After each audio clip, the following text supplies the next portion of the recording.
Hello everyone, good morning. কেমন আছো তোমরা? আশা করি তোমরা সবাই খুব ভালো আছো, আমরাও ভীষণ ভালো আছি।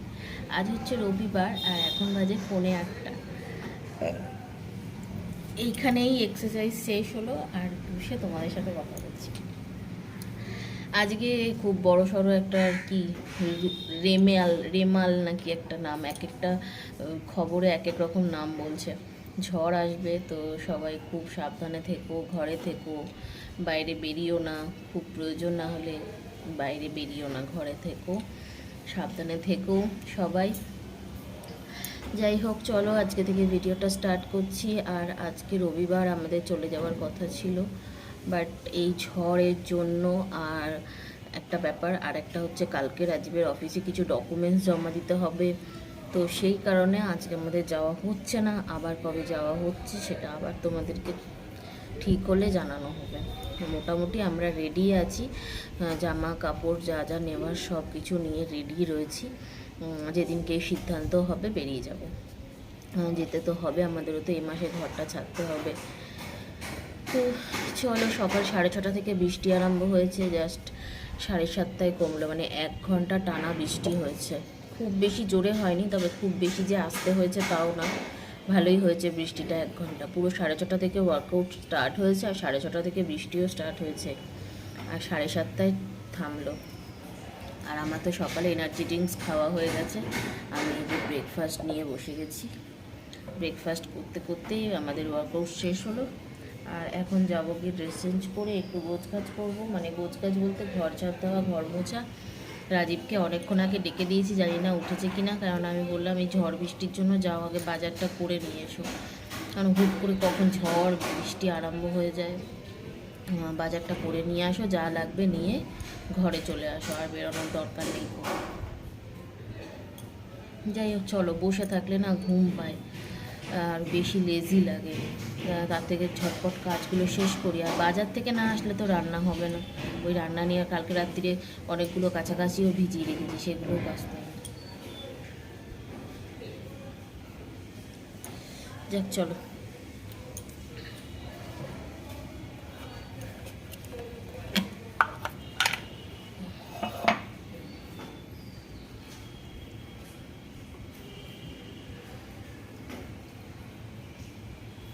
হাফের মতো খাওয়া হয়ে গেছে, এক্সারসাইজ করতে করতে আমরা ইয়েটা শেষ করি আর কি।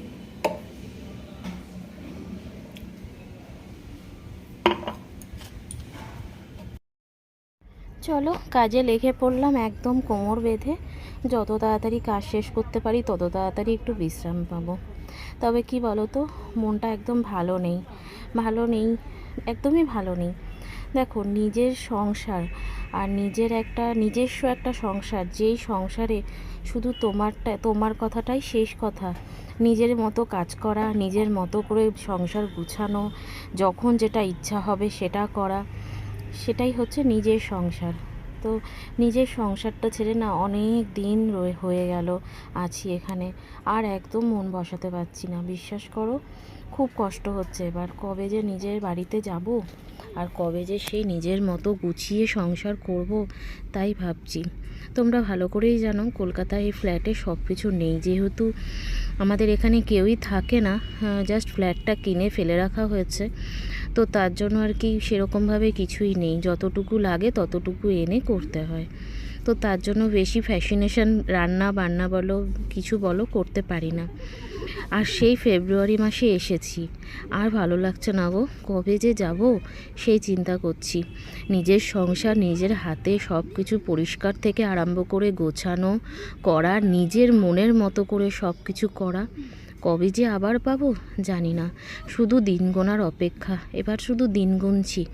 রাজীবকে শুধু বলছি চলো না গো, আর ভালো লাগছে না। যাই হোক, চলো যাব। ওর তো কিছু ডকুমেন্টস আরও জমা দেওয়ার আছে, তবে আজকে কিন্তু ঝড় আসার কথা। সবাই খুব সাবধানে থেকো, এটাই বলবো। বাচ্চা কাচ্চাগুলোকে একটু সাবধানে রেখো। আর চলো, কাজ তাড়াতাড়ি শেষ করি।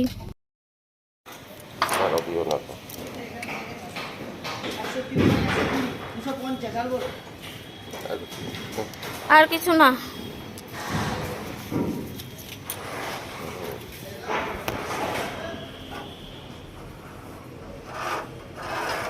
নাও। এই ভেতরে টাকাটা আছে, নিয়ে নাও।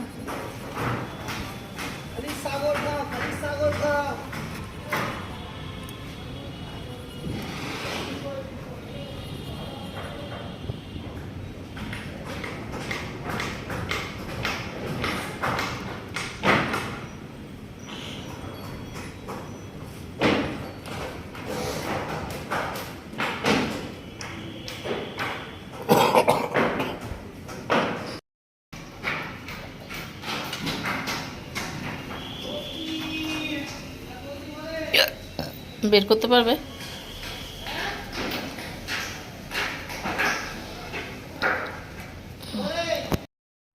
চলো গ্যাস ট্যাসগুলো মুছে রান্নাঘরটা পরিষ্কার করে তারপরে আমি স্নান করতে চলে গেছি। আর এদিকে রাজীবও উঠে গেছে, রাজীব বাজারে যাবে। চলো দেখি বাজার থেকে ও কী কী নিয়ে আসে। তার আগে দেখলে সবজিগুলো কিনলাম।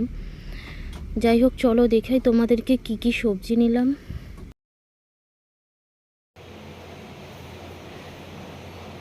এই দেখো আম আর শসা,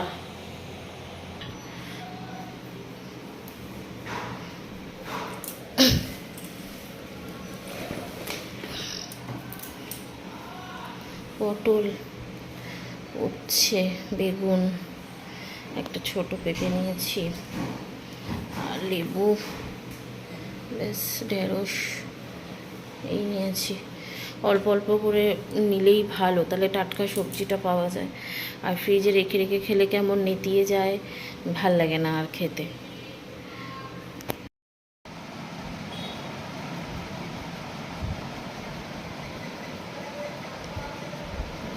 গুড মর্নিং।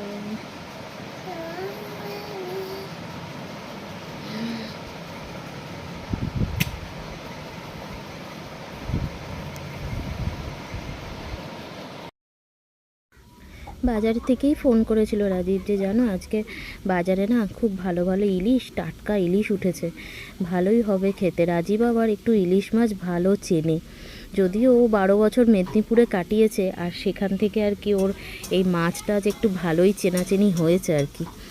তো দেখলাম কি বড় মাছের পিসগুলো। আমি ওকে জিজ্ঞাসা করলাম কি গো কত বড় মাছ এনেছো? তো বললো কি এই মোটামুটি 1.5 কিলো মতো ওজন হবে মাছটা। সেই বড় বড় যেমন মোটা মোটা পিস সেরকম বড় বড় মাছ, ইলিশ মাছ। 2 জন মানুষ, তো আর মেয়ের জন্য একটা পাবদা মাছ এনেছে। তো যাই হোক এটা এখন বেশ সুন্দর করে জম্পেস করে রান্না করব অনেক দিন পর।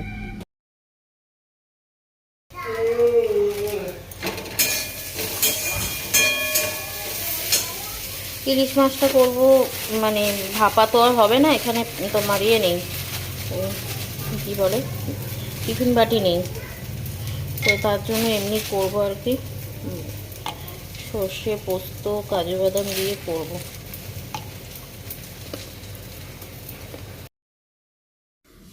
নুন হলুদ দিয়ে একটু মাখিয়ে রাখি, কেননা বেশ মোটা মোটা বড় বড় তো মাছগুলো, যদি নুনটা ভেতরে না ঢোকে তাহলে খেতেই ভালো লাগবে না।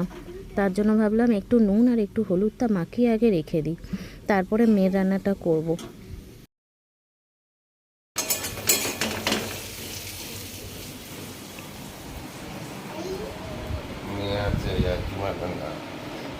দেব দেব পাপাকে,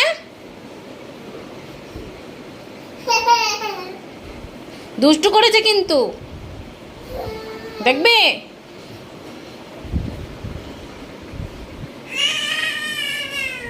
দিয়ে দেবো,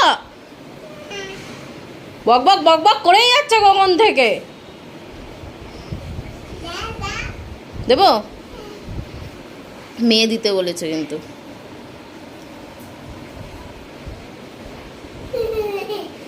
বল তাহলে বক বক করবে না, বলো বক বক করবে না। হ্যাঁ বক বক করলে হ্যাঁ মারবে।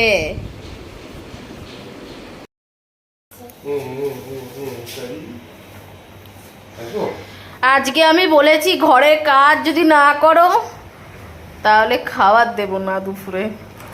এই যে এত সুন্দর যে মাছটা রান্না হচ্ছে, এইটা আর করবো না আমি রান্না। এইখানে দেখো মাছটা আমি করে রেখেছি নুন হলুদ মাখিয়ে। আর এই যে মেয়ের পাবদা মাছটা হয়ে গেছে, আর একটু ফুটুক তারপর নামিয়ে নেব। আর এখানে আমি এখন ইলিশ মাছটা বসাবো।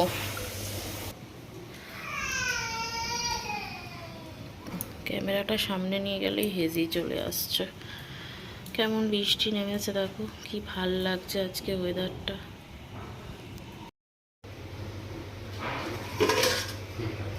এই দেখো ইলিশ, ইলিশ মাছ সর্ষে পোস্ত কাজু বাদাম বাটা দিয়ে। এই পেছনের এই লাইটটার জন্য না আমি এখানে ক্যামেরা অন করতে পারি না, সত্যি বলছি। চলো ভাত বেড়ে নিয়েছি, এবার ভাত খাবো, তারপরে খেয়ে দেখিয়ে নি। রাজীবের ভাতটা দেখালাম, আমার ভাতটা দেখে লাভ নেই, কেননা আমার ভাত দেখলেও খারাপ লাগবে। তো এইটুখানি জাস্ট, অনেকটাই বেলা হয়ে গেল। চলো খাওয়া দাওয়া করে তারপরে আসছি।